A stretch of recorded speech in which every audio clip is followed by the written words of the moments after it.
Today about pubs and hospitality, and today I want to speak to anyone connected with the live music industry. Now, it has been one of the hardest hit sectors of all throughout the pandemic, and really there isn't any point dressing this up. Things are just going to get worse before they get any better. Now, the music industry analysts predict that 3 in 5 workers in venues alone will be out of a job by the end of the year, and that's not even thinking about all the other roles connected with live entertainment. I mean, this is an industry that generated $4.5 billion in 2019. Well, we're going to talk to a DJ from Wolverhampton who's running a campaign called Save Our Music Industry. And so far, he has got over 160,000 followers on Facebook, and he's on the line now. So good morning to you, Wayne. Hi, Caroline. Nice to talk to you, Wayne. So before we get into this, just tell me a bit about your group, Vice Versa. Okay, myself and my DJ partner, Phil J., collectively, we've been on the scene for around about 25 years. And during lockdown, Phil did 100 days straight. Every single night, to keep people occupied, he did 100 days straight live via Facebook. Right. And then what we did, we decided to do a little tour. So for 10 days straight, we toured around the country, starting at Wembley, Manchester, Wolves, Villa, and we did all the football grounds around the UK. And then we decided how bad the industry was going to be hit, because everything was starting to come back slowly. We could see that the industry as a whole, not just DJs or anybody else, but as a whole, everybody from violinists to bar staff to venue owners were all going to suffer. So we decided to start something called #Save Our Music Industry. And then we decided to tour some of the cities around the UK to show the nightlife and the devastation this is going to cause. Right. I mean, that was quite some undertaking then. Yeah. And how did it all go? So far, so good. We've had to stop for a personal reason involving me, which we'll get back onto that in a few weeks' time, and we'll carry on with the cities. And we intend to continue to go to cities. I mean, we've done Cardiff, Manchester, Nottingham. So, we plan to continue to carry on our campaign in each city, because we've got a setup that we can place in the middle of any town, any street. We can park in a field if we want to, and we're good to go for an hour or two and play some music and try and get people involved in the campaign. And what's the reaction been like when you rock up to these places then? A lot of people are shocked. They look to say, "Oh, what's this?" We do tell people if they start to gather, look, please stay in your group and away from each other. And Phil, explains to, because sometimes we have the police turn up, and 9 times out of 10 we've had the police backing because we've got all the procedures. And I've got Phil with me who will, he can expand a bit more things in detail, exactly what he's doing in terms of trying to deal with the government as well. Right, OK then. Well, let's talk to you a bit, then we'll talk to Phil in just a second, because I just wanted to ask you, Wayne, when lockdown happened, how hard was it for you personally? Well, I work in the live industry as a whole, so it was a struggle, because I thought, OK, what am I going to do? And we know that, the government put into place, OK, all your credit cards will be frozen, your mortgage can be frozen, and everything else.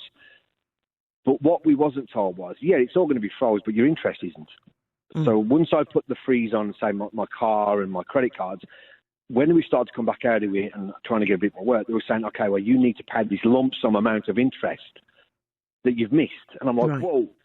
So, in theory, it's not hit me hard on the fact that I wasn't working, but now I'm slowly trying to get back into work. I've got debt that I wouldn't have had if this never happened. Right. And that and all of that accumulates, doesn't it? Because you've got other things to pay for as well, your day-to-day living. Yeah, of course, yeah. And well, let's have a word with Phil then, and he can tell us a little bit more about what he's up to. Let's speak to Phil. Hello, Phil. Hi, Caroline. How are you doing? I'm doing good, Phil. Nice to speak to you. So what's your part in all this then, Phil? Okay, so I'm also a DJ, and myself and Wayne play a couple of tracks each, and we're going along this tour together.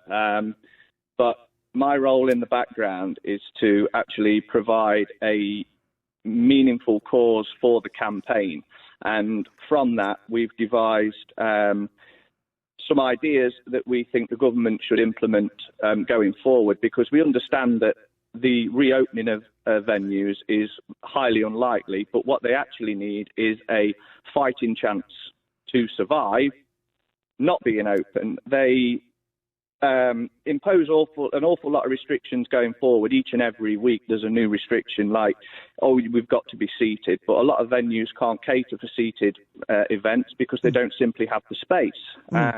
They impose restrictions on the noise levels, so 85 decibels is the new guideline, but you lose 6 decibels per doubling of distance. So, and 85 decibels is actually the volume of a microwave pinging.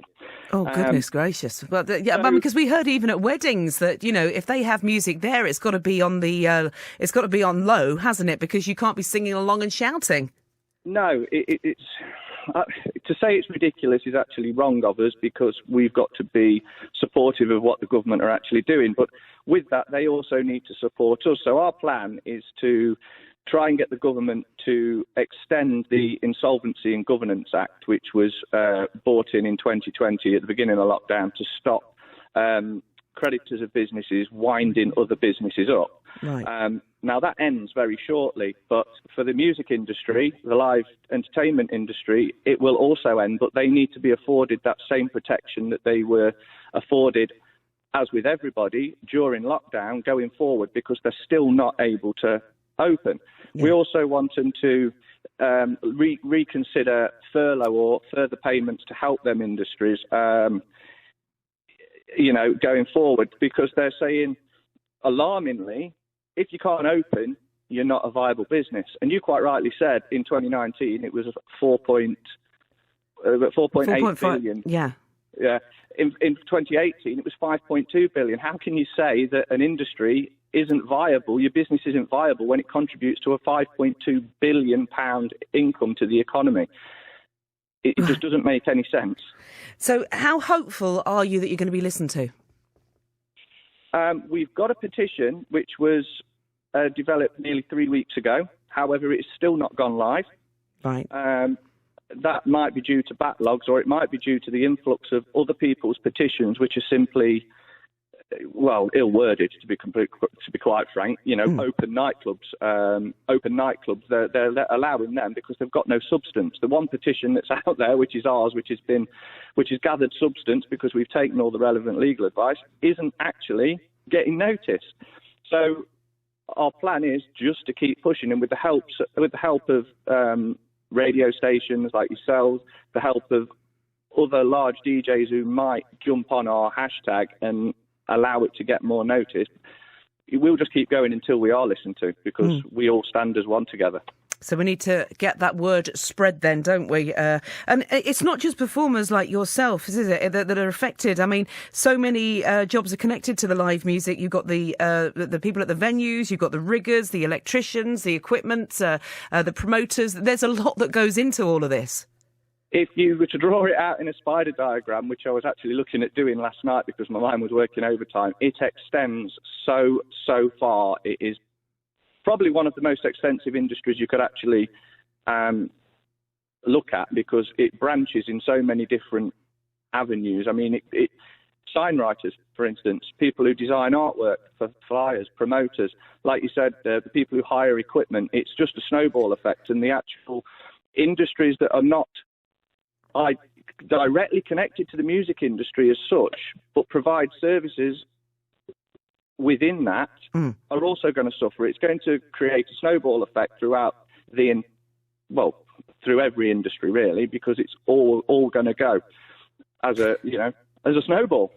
Now, tell me, Phil, because I know that you're sorting all this out, and at the same time you're going around these various cities. But how have you got money coming in? What are you doing to get through until such time as you can get out again?